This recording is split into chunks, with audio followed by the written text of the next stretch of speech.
So I want to share something with you. My new ride. But more importantly is this, because this comes up, it came up with me when I bought it. It'll come up with you when you get a Wrangler. We're gonna take these doors off real quick. Make it real quick and easy, show you how you do it. I'm not gonna give too much fluff. Each hinge has a screw. I've loosened this already, and I'll show you in the back. There's a little tool kit for the tools and a little storage place for the screws. It's pretty fantastic. So again, you're certainly not gonna be able to do this with your hand, but this comes under each hinge. So there's 8 of them. You want to take those screws off and then begin the process, of course, of taking the doors off. Let me show you what they've done, what Jeep has done in the back of the Jeep. So if I take this carpet back, there's a little knob right here, which is pretty cool. You turn that like this and pull this up. And they provide you with storage for these screws. Look how fantastic this is. So this is the screw that we just removed. They've got this section here, door hinges and door hinges. So obviously 4 doors, 2 hinges on each door. There are your storage locations for those hinges. And they've done that for the roof that we didn't get into today in their little area here, which is great. You've got a first aid kit, but most importantly for the doors, you've got a tool kit for the purposes of taking your doors off, right? Comes with a little ratchet and the sizes that you need to get that done. And so again, the storage for those screws is here. It makes it super easy. Do you have to put the screws back on and off over and over? And I'll tell you this. You need to do what's best for you, but I will tell you there are numerous forums where people are mentioning the fact that they've taken the screws off once and they never put the screws back in. And the doors come and go as they want to remove their doors or put their doors back on, but the screws stay off. So let that be your little knowledge tree and your guide as far as how you want to do it. But most people, I'm learning, take the screws off for the very first time and the screws never go back on. In here is the front passenger door. There are 2 straps that are connected. They're connected because in here is the electrical, and the secondary section is to make sure the door doesn't over open. So what I'm gonna do is take the strap off first by sliding that off. See the hoop? Again, that just kind of keeps the door from, we'll call it hyperextending. Then down in here, there's a little thing that you press for the electronic release portion, and by doing that, it slides right out. So what we've done now is we were able to lift the door off. It really is that easy. So the doors can come off and come back on in a matter of moments. You have a strap that is there to make sure the door doesn't hyperextend, and you have a little plug-in under the dash on both sides. Back door's a titch different, but just as easy. What I'll do is I'll slide the chair forward just so you can see it right here. You can use your fingernail. There's a plastic panel that comes off. And inside of here is your electric and your hook. We're gonna detach the electric. We're gonna attach that strap again, and this door comes right out as well. There's a tab right here. You'll pull that right out.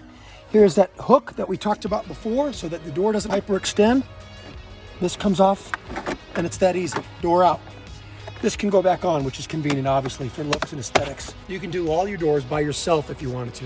The one thing to keep in mind is with the doors off, if something falls out of your pocket, it's gone. It doesn't just fall into the recesses there inside of the door. It's a fun little project to figure out where you're gonna put the doors because they come off and on so easily. Back? The back space is ideal for the roof, and it comes with a little bag where the components of the roof go in. Not the big hardtop section, but these 2 sections here for the sunroof concept. But as far as the doors go, I would recommend some sort of a system in your garage where you can stack them, shelve them, something obviously to protect the outside and protect the integrity of the door. In storage, obviously be careful of the straps in your electronics. This will open up your windows and lock doors electronically. And so depending upon how you want to do it, just make sure they're stored in a way where you don't scratch the doors if you're trying to avoid that. And the electronics are in a safe place where they're not driven over by another car And or damaged. be careful about tipping hazards. Yeah, certainly. Again, I think the ideal scenario is to create a way in which you could maybe just hang them up. I think it also makes sense to store them with with the windows inside the door. A little easier to carry, clearly, and less chance of scratching or breakage as it pertains to the window. Let me walk you through, to kind of continue this video that we're doing, walk you through putting the doors back on my Jeep. These are the doors we've taken off. I'm going to put them back on. So let's go through this and see what it looks like. Now, doing this with one person can be difficult because of the hinge alignment, but you're gonna go ahead and give it a shot. I'm gonna give it a shot. If at any time you're not feeling comfortable, I'll hop in and give you a shove. Trying to give people an idea that it's not impossible to do it by yourself. Wow. So I'm gonna come over here real quick. Let's just show you this. So the door's on, obviously.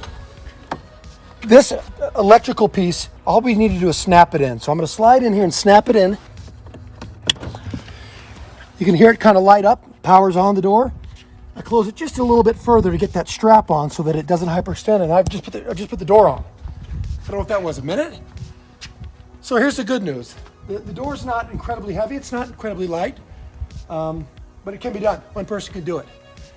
There might be some wisdom if you could get the door held this way, but you can see even from here, you can get the door up and get it done by yourself. So, You want to tell them what you bench press? yeah, 280, not a big deal. Here's something to consider if you are a new Jeep owner, maybe you don't understand the rules or the laws, and you're excited to rip the doors off as soon as you can and get out there and drive, which I don't blame you. I did the same thing. When the doors come off, the mirror goes with it.